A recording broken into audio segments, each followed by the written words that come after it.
Este tema probablemente sea el más corto que veremos, los neoplatónicos. Mencionaremos a dos personajes. Primero, a Numenio de Apamea, ese fundador de la escuela. Los neoplatónicos van a reutilizar las categorías de Platón para poder hacer filosofía. Y pues quien nos comenta sobre Numenio es el famoso obispo Eusebio de Cesarea. Él es el que habla acerca de que Numenio es el fundador y toma incluso una teoría de Numenio y la acomoda a la filosofía cristiana. En este caso, pues la idea de Numenio es intentar conciliar el pitagorismo con el platonismo, al mismo tiempo que intentaba conciliar también el aristotelismo y el platonismo. Sin embargo, pues no se logra con tanto éxito realizar sobre todo la obra de unir aristotelismo y platonismo. Son muy distintos, sobre todo cuando tocan el tema de la esencia humana, el alma y el cuerpo. Eh, por lo cual fue un intento interesante, pero habría que establecer más bien una nueva teoría para poder intentar hacer una conciliación entre lo que es el alma y lo que es el cuerpo, ¿verdad? Y esa teoría ya la hizo Aristóteles. Ahora, Eusebio Cesarea, como digo, va a hacer algunas interpolaciones a las opiniones de Numenio para demostrar cómo Numenio, siendo un filósofo pagano, llegó a verdades lógicas, a verdades que tienen que ver con la esencia de Dios, muy semejantes a lo que creemos hoy en día los cristianos, por lo cual voy a colocar esas interpolaciones donde toque. Como Dios, dice Numenio, el Dios supremo, el Dios verdadero, el que está por encima de todos los dioses del mundo pagano, ¿verdad? Ese ser es el ser primitivo, así le llama a él. Lo que nosotros diríamos, pues, es Dios Padre.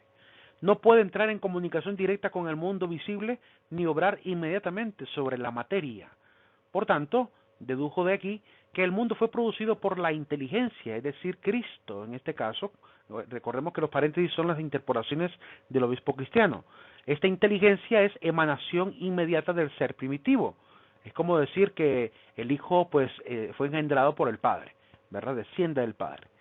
Esta emanación entonces es del ser primitivo. Este demiurgos, este Dios creador, ¿verdad? Es una divinidad secundaria, por tanto podríamos llamarle el Hijo de Dios, produce a su vez una tercera que rige, gobierna y armoniza las diferentes partes del universo como si dijéramos el alma universal, al cual podríamos siquiera pues hablar en relación con el mundo cristiano, decir que podría ser la imagen del Espíritu Santo, la cual en unión con la inteligencia y el Dios Supremo forman una tríada. Aquí hay una pequeña aclaración que debo hacer. En el mundo cristiano no hablamos de tríada, sino de trinidad. ¿Por qué hacemos la diferencia? Porque tríada es hablar de tres dioses, pero Dios Padre, Hijo y Espíritu Santo no son tres dioses, es un solo Dios, ¿verdad? Dentro de la sustancia, ¿verdad? De Dios mismo. Son tres personas en un solo Dios verdadero, tres sustancias, personalidades de una sola sustancia. Compartiendo la sustancia son prácticamente lo mismo. Pero es interesante ver cómo Eusebio, ¿verdad?, transforma este lenguaje de Numenio a lo que hoy en día consideramos pues cristiano, ¿verdad? Ver al ser primitivo como el Padre, al demiurgos o inteligencia creadora como Cristo y al Espíritu que gobierna todo, ¿verdad?, el alma universal y el Espíritu Santo. Plotino vivió por el año 204 y murió en el año 270 después de Cristo. Él creía que el Ser Supremo sí tuvo emanaciones hacia la decadencia, decía él. Es decir, que es como que Dios se hubiese sacado de su ser fragmentos de su ser para engendrar o generar los demás seres. En este caso, pues, para producir el universo, imaginen a un Dios diciendo, me voy a quitar este fragmento de aquí para armar el universo, este otro fragmento de aquí para armar al hombre. Entonces, es como creer que Dios es un ser que está en todo, por lo cual el sistema de pensamiento religioso de Plotino va a ser un panteísmo. Él creía que Dios está repartido en todo y que cada cosa es más o menos perfecta en cuanto a que está más o menos en decadencia, ¿verdad? Es decir, entre menos decadente sea la esencia, menos se puede decir más sublime es y por tanto más cerca de lo que sería Dios es. Entonces el ser humano es superior a la planta, al animal, y por tanto está más cerca de ser imagen de Dios, cercano a la esencia de Dios. Así lo creía él. Él creía que Dios había prácticamente explotado y regado por todo el universo. Existe una escala de mundos espirituales, según él. esta teoría también está en el mundo de los judíos. Los judíos creían en la antigüedad, no sé si hoy en día lo creerán todavía, pero en la antigüedad creían de que había muchos mundos espirituales, o por así decirlo, diferentes niveles del cielo, ¿verdad? Muy parecido a las ideas que van a aparecer en el Antiguo Testamento y en el Nuevo Testamento sobre todo, cuando Pablo haga alusión a alguien que dijo que había viajado al tercer cielo.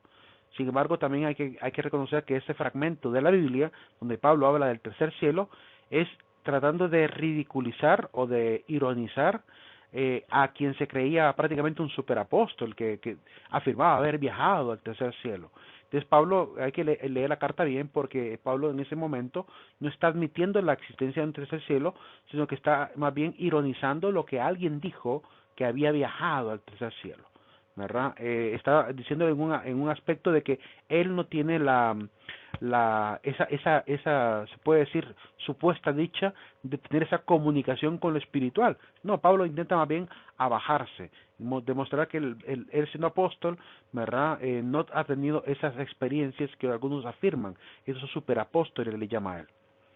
Dios es incomprensible, es innominable, es unidad absoluta, necesaria, inmutable, infinita. Es el uno, pero no como realidad numérica, sino como unidad universal. Entonces, en este sentido, la definición de Dios que tienen estos filósofos, que son previos al cristianismo, miren que estamos en el año 204, hay cristianismo, pero ellos no son cristianos, ¿verdad? Ellos son de la filosofía pagana, y aún así llegan al conocimiento de las ideas de Dios que hoy manejamos, ¿verdad? Por lo cual son muy importantes.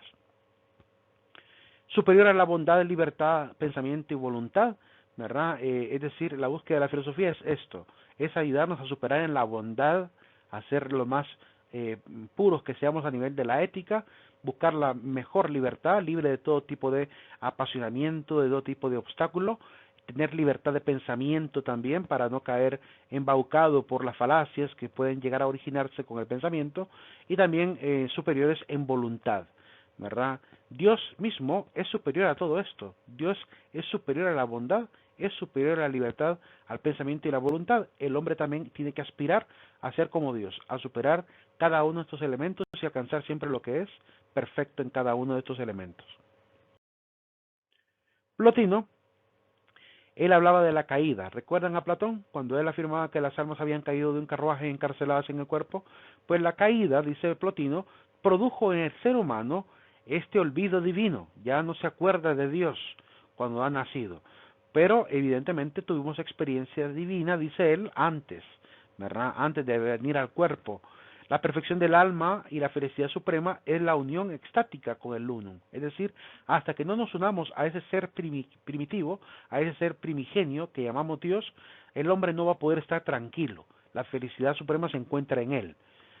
En la unión extática es este momento en el cual hay esta experiencia espiritual donde entro en un estado de éxtasis, donde recibo la naturaleza de Dios de alguna manera, ¿verdad? Y tengo la experiencia de convivir alguna parte de la gloria que Él trata de demostrar a la humanidad, o demostrarle a la humanidad, mejor dicho. Por lo cual, esta unión extática es el momento donde el alma, dice, se identifica con el uno, con el ser. Es arrebatada, dice, el alma y es absorbida por la fuerza o golpe intuitivo. Se olvida del cuerpo, pierde la conciencia de éste y hasta de su propia existencia. La gente que ha tenido momentos de éxtasis espiritual ha tenido estas experiencias donde puede prácticamente perder noción del tiempo completamente y quedar completamente en dormición, dormido, ¿verdad? Básicamente mientras tiene la experiencia. Quienes lo han tenido pues han aparecido a lo largo de la historia muchísimos. En la Biblia mencionamos a muchos que han tenido experiencia de Dios. Jacob tuvo experiencia de Dios, Elías tuvo experiencia de Dios, Moisés tuvo experiencia de Dios, ¿verdad? La mayoría de los profetas tuvieron experiencia de Dios, todos los profetas mejor dicho, porque tuvieron que haber recibido de parte de Dios el mensaje, tuvieron seguramente experiencias extáticas. Y en el mundo cristiano ya también Pablo tuvo su experiencia extática, Pedro, Santiago y Juan tuvieron experiencia estática cuando vieron a Jesús transfigurado. Es decir, que ese fenómeno ocurre normalmente en alguien que tiene actitud religiosa, es decir, con el ansia de querer retornar al ser universal, al ser único que es Dios.